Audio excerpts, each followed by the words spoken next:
Right here in the front corner. Hey, Mark, it's Ben at Ben and Skin on Twitter. What does this moment mean to you? I mean, obviously it feels great, but I'm happiest for Dirk, Jay Kidd, Jason Terry, Donald Carter, Mavs fans, the city of Dallas. You know, hopefully I'll have more cracks at it, but these are the guys that laid it out every single day, you know, played through pain. So I'm happiest for them. Rachel. Hey, Mark. Hi, Rachel. You, at the beginning of the season, or before that actually in the summer, warned that the way the Heat put this team together and LeBron James coming here might not be the answer. What do you see this series as saying about that and the way your team won instead? I could care less about the Heat. You know, that's their problem. You know, we played a great game. The Heat's a great team. They did their thing, we did ours, and we scored more points, so that's all that matters. Back left. Mark, can you just talk about over here? Mark, can you talk about your decision to be quiet and how that came about, why you did it? The big mystery, huh? Yeah. You know, we had just got done playing Portland and going to LA. I just knew the questions everybody was going to ask. They were going to ask me about my repartee with Phil Jackson and going back and forth, the things, you know, I said about Ron Artest. And I just didn't want to get in the middle of a back and forth about that. And then we went to Oklahoma City, and I was going to get asked about why didn't I vote to have, you know, the Sonics move to Oklahoma City, or why did I vote against it? And then we got down here, and everybody was going to ask about 2006.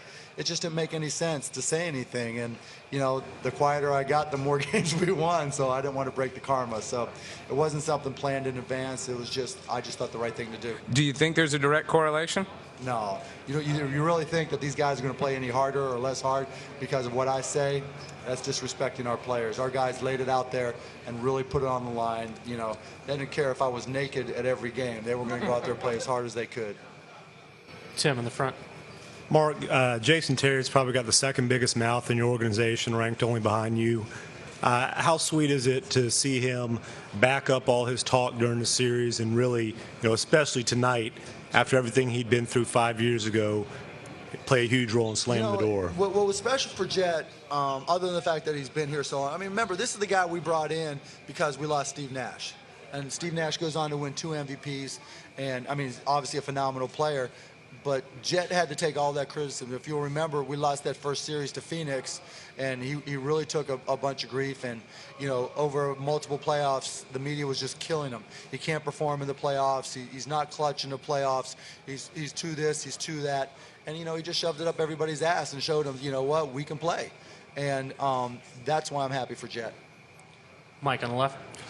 Mark, having seen you get the team years ago in a green jacket, wasn't even the colors at that point, and all the guys that on the days that have talked about the redemption and the things they've learned over the years that enabled them to win a championship, what would you say you've learned as an owner? And then maybe your loyalty to Dirk as well, when a lot of people thought he was done as an elite player. I mean, what I learned, that chemistry matters, that it's a team game, that you have to have players that believe in each other and trust each other and trust your coach, and that's a process. It doesn't happen overnight. There's no quick solutions. There's not a single template for winning a championship. If there was, everybody would do it. And so you just have to ignore people from the outside and just really, you know, stick to what you know and try to get smarter and put the team, be opportunistic. I mean, that's what the Dallas folks have heard me say forever. We're just going to be opportunistic in building a team, and that's what we've tried to be. And what was the second with Dirk?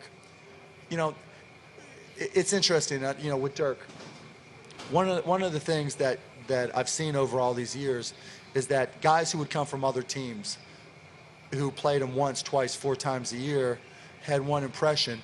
And then, you know, you start to see them watch Dirk on a day in and day out basis, how hard he works, how hard he practices. And then, you know, watching him in a game. And guys would just start shaking their heads because you don't really truly appreciate who he is and what he does and how hard he works until you see him on a daily basis. And I've never questioned Dirk, never even a little bit. There was never, I mean, I remember one time, you know, years ago when Shaq was available. No, Kobe, I think it was, right? And there was discussion. He came to me and he said, you know what? I mean, I understand. If you think this is the deal you need to pull, and I'm like, it ain't going to happen, right? because chemistry is important. No disrespect to Kobe. Kobe's obviously a great player with lots of rings, but Dirk helps sets the culture of a team. And culture is critically important for a winning organization. It's critically important for a successful team. And, you know, like I said, if there was a template for winning a championship, every team would do it. So you just have to, you know, hope you get a little bit lucky, hope things break your way, and go out there and do it. And Dirk's always been the cornerstone for that. This side in the back. Mark, Ted Sobel, KFWB in LA. Hi, Ted. Hi there. Before the game, you joke with me saying, oh, it's just another game. Okay, is it just another game? And are you ever going to take that hat off? You know, I probably won't even shower for 6 months. No, obviously it's not just another game. And it's going to be special. And, you know, my biggest fear is that I can't remember every little part of it, every emotion, every feeling that I went through as the clock was winding down. I mean, during the game, it was funny. You know, when we played Miami 5 years ago, right when we were up, however many points it was in the third quarter, I remember thinking to myself, we just might sweep this team, and then all of a sudden, it all went to hell. And so I just kept on telling myself, just keep your head down, don't get excited, just watch, and let, you know, these Hall of Fame players and this team do their thing. And, you know, that's all I did. And you know, as the clock started winding down and we were up, 9 or whatever with a minute to go, and it dawned on me this was really going to happen. I was just hoping I could just, you know, do an emotional videotape of myself and just keep it. So that's my biggest hope and fear, that I'll be able to just, you know, feel this forever. And how about the feeling of how you got here? You beat the Lakers, you beat the Heat, teams that have ruined your life for several years. I could care less about the other teams. I care about our team. I care about the heart we've shown. I care about the focus, the determination, the fact that we were able to exclude everybody who doubted us. Everybody, you know, like I said after the game, there are folks in the media calling us the one and done boys. I mean, teams who wanted to play us. And, you know, I don't care what other people think. I try to pay attention to who we are and what we're doing, and what our culture is, and what do we have the people who can execute what we're trying to accomplish. And nobody inside that locker room ever doubted it. Mark, obviously, it flew under the radar this summer when Dirk sat down with you, took less money to come back to the Mavs, even though guys were coming together like the Heat to play together. Now to see him win this championship, how gratifying is that for you? But let me just say, you know what? I mean, it wasn't quite like people imagined. We were going to go out and get our big three.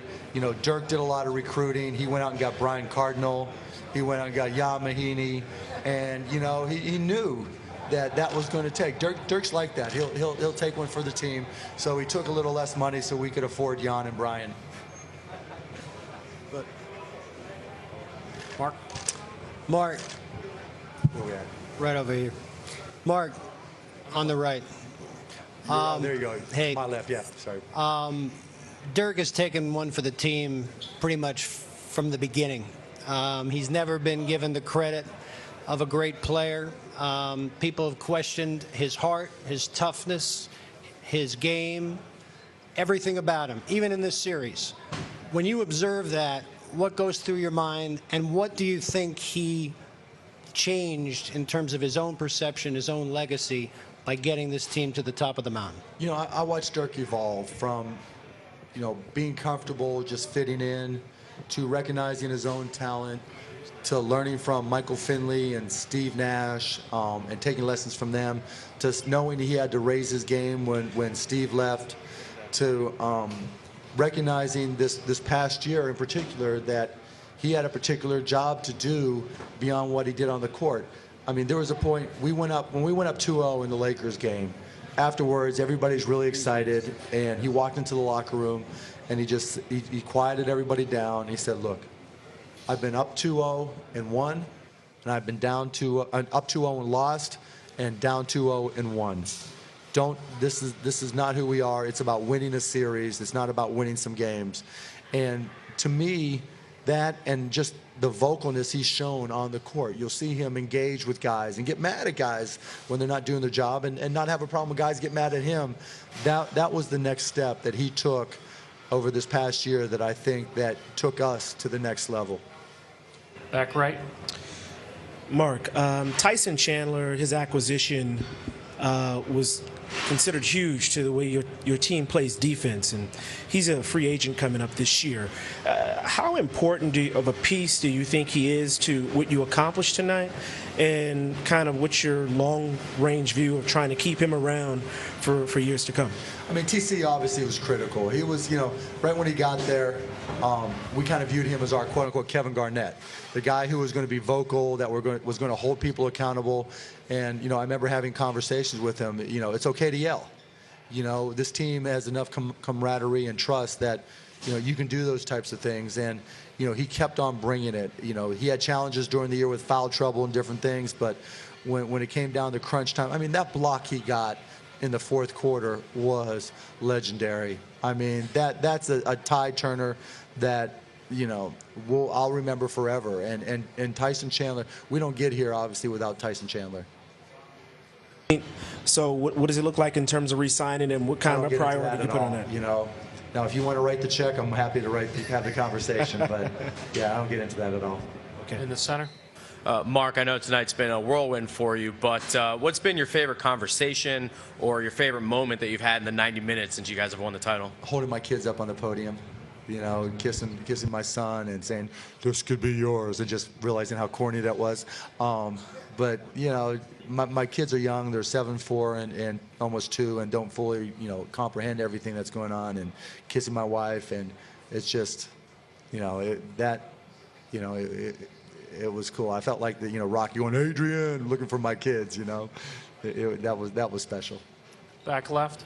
Mark, could you talk about the validation you feel, not only as an owner, but as a decision maker with this team, seeing the roster that you and Donnie pieced together one by one? If I listen to anybody from the outside, I drive myself nuts. Donnie and I work together. He evaluates talent. I kind of manage the checkbook and balance the assets for the short term versus the long term. And, what I've learned in these 11 years is you just got to stay focused and just believe in yourself and trust your own ability and judgment. And, we've come close. We've accomplished a lot, but it's nice to finally get over the hump. And again, a lot of that credit goes to Donnie Nelson, too. He works his ass off. Keith Grant, Trinimo, all the people in the organization, and they're all part and parcel to this. Jeff, Mark, one of the real critical junctures in the Cuban era was right after the New Orleans first-round loss. You guys had just traded for Kidd. It was time to part ways with Avery. Why did you? Do you think we won that trade yet? I think you won that trade pretty big, brother. What? Talk about the decision to bring in Rick. What was it that was appealing about him for this team?